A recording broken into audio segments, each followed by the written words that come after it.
你就应该跟这个小姑娘保持一定距离。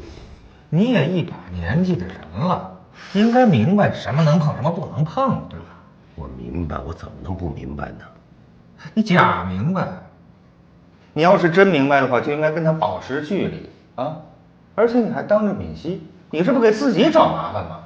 那你告诉我应该怎么办？把他一脚踢出去，赶出去？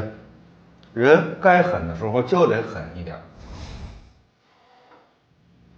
敏熙可以做你的女朋友，做你的老婆，还可以给你一个光明的前途，而那个爱宝只会给你找麻烦。